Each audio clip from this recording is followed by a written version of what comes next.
Olá, boa tarde. Você está agora com as notícias do Gazeta News.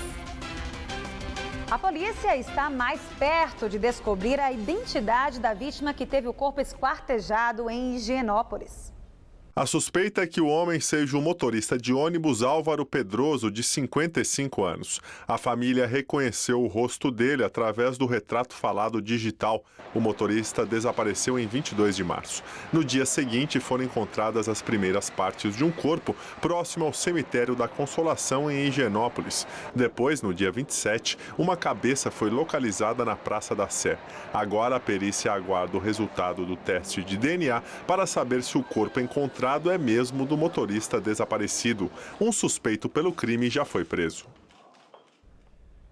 E após uma semana de greve dos coletores e garis, as 7 cidades do ABC Paulista terão uma força-tarefa a partir dessa terça-feira para a coleta do lixo acumulado nas ruas.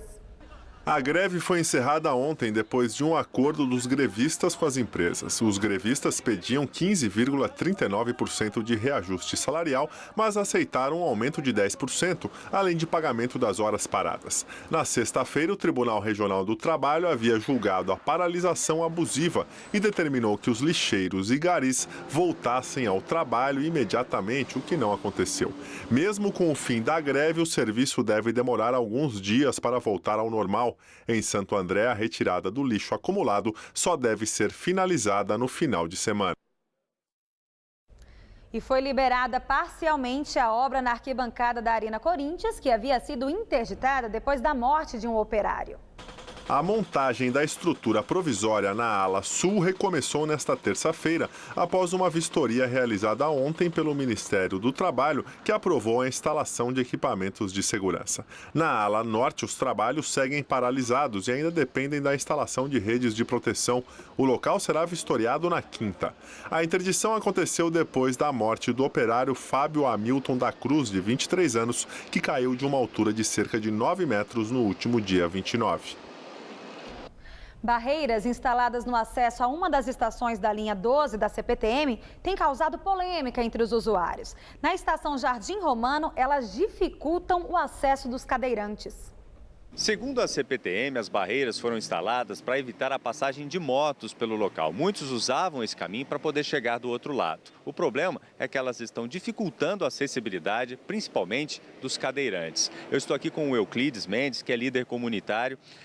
Euclides, essa situação complicou bastante, por um lado ajuda, mas por outro complicou quem precisa passar com mais facilidade. Aqui um grupo como cadeirantes, ciclistas, mulheres com carrinho de bebê, prejudicou demais esse grupo de pessoas, né? Mas o que nós pedimos? Que a CPTM retire isso aqui desse local. O que poderia ser feito? O que nós estamos colocando como proposta até para tentar ajudar até uma solução para o problema? Que a CPTM instalasse catracas no vão da estação de Jardim Romano, porque lá tem um vão livre de mais ou menos 8 metros, que poderiam ser colocados catracas e estagiários, que poderia abrir na hora que as pessoas passassem. Da mesma maneira que é feito quando a pessoa efetua o pagamento da passagem por lá de dentro. Porque o vão livre lá poderia ser utilizado. Em nota, a CPTM informa que o bloqueio instalado na estação Jardim Romano foi um pedido dos próprios usuários e que o dispositivo foi concebido de forma a permitir que as pessoas com deficiência ou mobilidade reduzida possam circular pelo local sem dificuldades. Vamos ver como é que está o trânsito. A capital registra neste momento 56 quilômetros de vias congestionadas. Marginal Tietê, motorista que vai da Castelo Branco, enfrenta situação até que boa para este horário, ali na altura da ponte da Vila Guilherme. Agora a Avenida Paulista, na altura do MASP. Tráfego intenso à esquerda para quem vai para o Paraíso e também do outro lado quem vai no sentido Consolação. Agora a ligação leste-oeste. À direita para quem vai acessar o elevado, trânsito até que fluindo bem. Do outro lado, quem vai no sentido da Radial Leste enfrenta trânsito bem carregado agora. Avenida dos Bandeirantes, movimento quase chegando na Rua Funchal e Marginal Pinheiros. Trânsito bom para o horário e sem congestionamentos. Agora na Radial Leste, à direita trânsito ruim, mas até fluindo no sentido bairro. E à esquerda no sentido centro, situação bem parecida. E só em janeiro, o Palácio dos Bandeirantes consumiu 1.980.000 litros de água, o maior consumo dos últimos 12 meses. A alta foi de 22% em relação a dezembro. O governador Geraldo Alckmin afirmou que a casa adota desde 2001 um programa de economia de água e justificou que o calor foi o responsável pela alta no consumo de janeiro. A sede do governo, localizada no bairro do Morumbi, é suprida pela represa de Guarapiranga e não pelo sistema Cantareira. E uma pesquisa Datafolha, divulgada hoje, revela que a maioria dos brasileiros concorda com as medidas de racionamento de água. Segundo o Datafolha, o índice dos que apoiam a instalação de medidas de racionamento é de 74%. Já sobre a responsabilidade sobre a situação ter chegado a níveis tão críticos, 54% acham que a culpa é do governo federal. Para 52% é o governo estadual o grande responsável. Em seguida, com 51%, as empresas que gerenciam as represas são as mais citadas. Por outro lado, 45% dos entrevistados citam o desperdício dos próprios consumidores como a principal causa do risco de as torneiras secarem. Hoje, o sistema Cantareira, o mais crítico de São Paulo, opera com apenas 12,7% de sua capacidade, o índice mais baixo da sua história. O Datafolha ouviu 2.637 pessoas em 162 municípios do país. E a cidade de São Paulo amanheceu sob uma forte neblina nesta terça-feira, mas o sol logo apareceu e brilhou forte durante toda a tarde. Os termômetros da cidade chegaram a marcar 30 graus. Como será que fica o tempo amanhã? Vamos à previsão? Quarta-feira será bem quente em São Paulo, com possibilidade de chuva em pontos isolados por causa do calor. O sol aparece com força amanhã em todas as regiões paulistas. A umidade relativa do ar aumenta um pouco e permite a formação de nuvens ao longo do dia. Por isso, há previsão de chuva e raios à tarde, mas de forma bem isolada.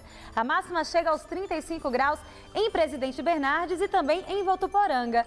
No litoral, os termômetros chegam à marca dos 32 graus. E aqui na Grande São Paulo ainda faz friozinho na madrugada, por isso pode haver névoa de manhãzinha, mas esquenta rápido. Durante a tarde, a máxima chega aos 31 graus e o calor continua provocando pancadas isoladas de chuva. A máxima prevista é de 30 graus na quinta e de 32 graus na sexta-feira. Venda de imóveis novos na capital paulista cai quase 50% em fevereiro, na comparação com o mesmo período do ano passado. De acordo com o Secov, Sindicato da Habitação, foram comercializadas em fevereiro deste ano 981 unidades. No mesmo período do ano passado, 1.927 imóveis novos haviam sido vendidos, redução de 49,1%. No acumulado dos 2 primeiros meses do ano, o volume de venda é o mais baixo desde 2004. Segundo o Secov, o resultado pode ser atribuído às incertezas dos empreendedores em relação à economia, o encarecimento de terrenos, além dos debates em torno da apresentação do novo plano diretor do município. E uma pesquisa de abril do Instituto Datafolha revela que mais da metade dos brasileiros acredita que a Copa do Mundo trará mais prejuízos do que benefícios para o país. 55% dos entrevistados afirmaram que a competição trará mais prejuízos para a população em geral, contra 36% que disseram que o benefício seria maior. Pela primeira vez, a aprovação da realização da Copa no Brasil ficou abaixo dos 50%. 48% dos entrevistados disseram ser a favor da realização do campeonato aqui. O índice mostra tendência de queda desde 2008, quando foi realizada a primeira pesquisa. Em novembro daquele ano, 79% dos entrevistados queriam a realização do Mundial, número que caiu para 65% em junho de 2013 e para 52% em fevereiro deste ano. O Datafolha ouviu 2.637 pessoas em 162 municípios brasileiros entre os dias 2 e 3 de abril. A margem de erro é de 2 pontos percentuais para mais ou para menos. Conhecer São Paulo pedalando. Esta é a proposta do Bike Tour SP, que oferece um passeio pelas ruas do centro da capital paulista. O ponto de encontro é o calçadão em frente ao Teatro Municipal.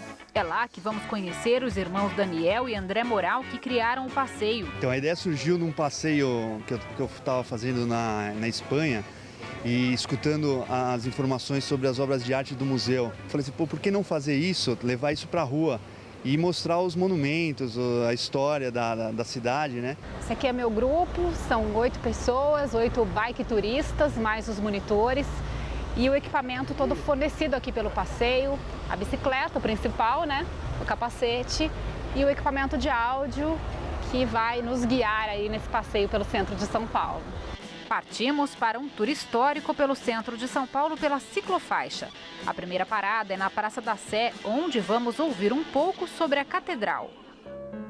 Note suas linhas verticalizadas, seus vitrais e o telhado em forma triangular. Esses são alguns dos elementos característicos do estilo neogótico.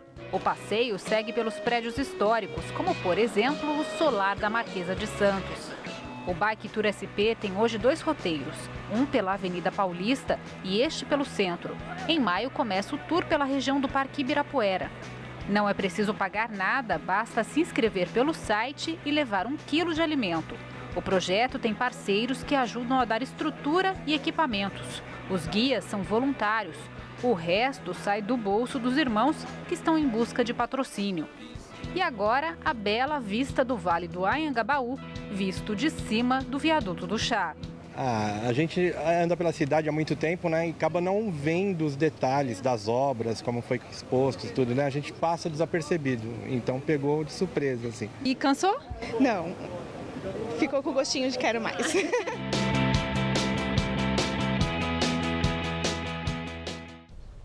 Os passeios do Bike Tour SP acontecem sempre aos domingos. As inscrições são gratuitas e podem ser feitas pelo site biketoursp.com.br.